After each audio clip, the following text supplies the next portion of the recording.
मृदुपंडी versus state Madras high court द्वारा दिए गए इस आदेश के खिलाफ ऑनरेबल सुप्रीम कोर्ट में एक स्पेशल लीव पिटीशन दायर की गई है। तो आज चर्चा करेंगे इसी विषय पर। तो आइए बिना देरी शुरू करते हैं आज का ये वीडियो। हम्म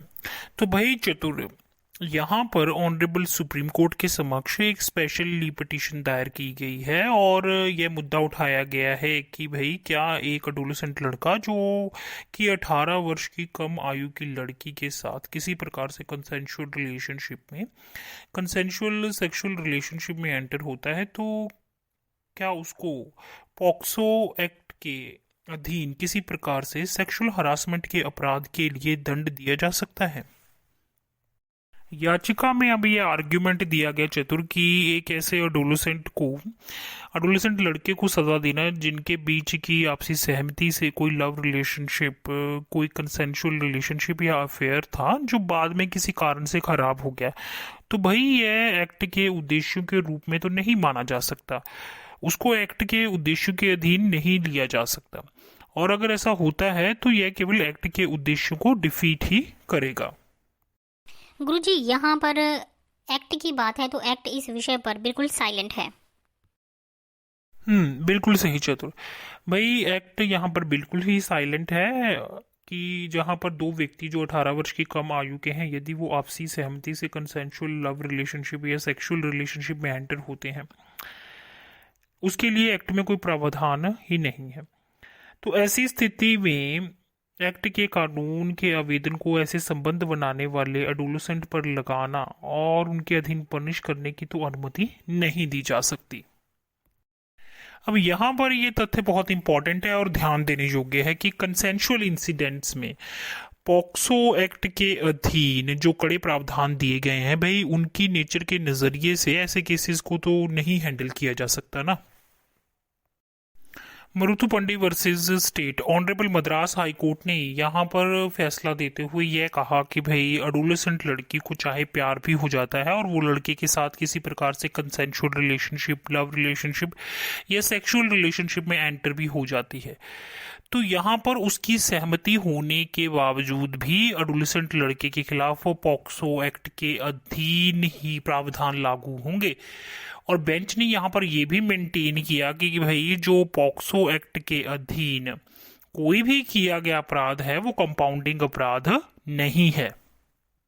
पर चतुर, अब हम अगर विजय लक्ष्मी वर्सेस स्टेट इस केस को देखें तो यहाँ पर ऑनरेबल जस्टिस एन आनंद वेंकटेश जी द्वारा दिया गया डिसीजन जो है वो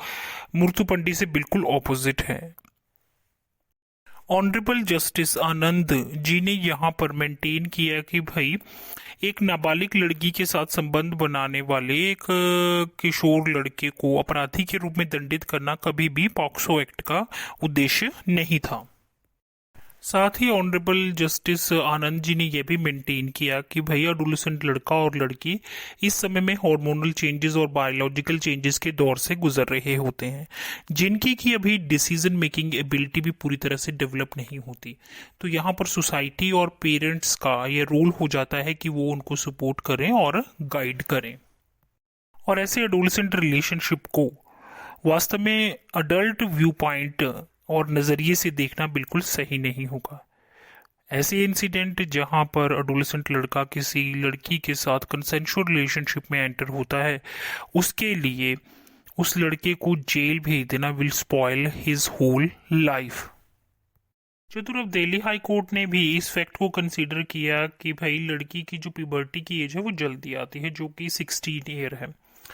16 ईयर तक रेप को कंसीडर किया जा सकता था और उसके बाद उसकी कंसेंट को रिस्पेक्ट दी जा सकती थी। अगर हम फॉरेन कंट्रीज की भी बात करें, ऑस्ट्रेलिया का एग्जाम्पल लें,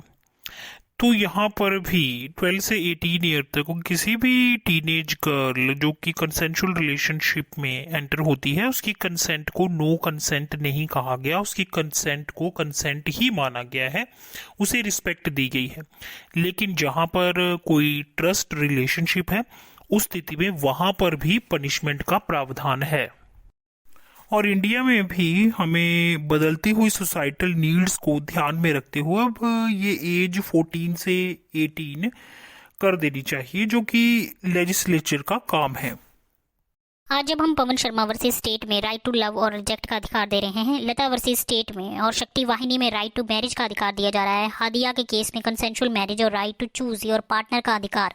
दे रहे हैं, सुचित्रा सक्सेना में लड़की को राइट टू रिप्रोडक्टिव चॉइस का भी अधिकार दे दिया गया है, पुट्टा स्वामी में राइट टू प्राइवेसी और नालसा में सेक्सुअल ओरिएंटेशन का राइट दिया गया है।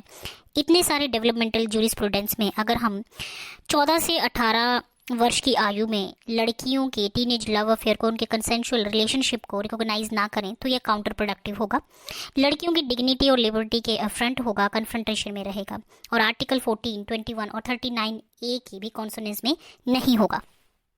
आवश्यकता है कि जहां पर कंसेंशुअल लव रिलेशनशिप हैं, specially in the age group of 14 to 18 या पेयर ग्रुप में कंसेंशुअल रिलेशनशिप हैं, लव रिलेशनशिप हैं, वहां पर पॉक्सो के प्रोविजंस और इवन रेप के प्रोविजंस को रीड डाउन किया जाए। इसके लिए कुछ स्पेशल सेफगार्ड्स और गाइडलाइंस लेना बहुत ज़रूरी है जो कि दिए जा सकते हैं ताकि इनका मिसयूज़ ना हो। जी हाँ, ऐसे ही कुछ और इंटरेस्टिंग टॉपिक्स के साथ, केसेस के साथ आपके समक्ष एक बार फिर उपस्थित होंगे। तब तक के लिए दीजिए इजाज़त। धन्यवाद।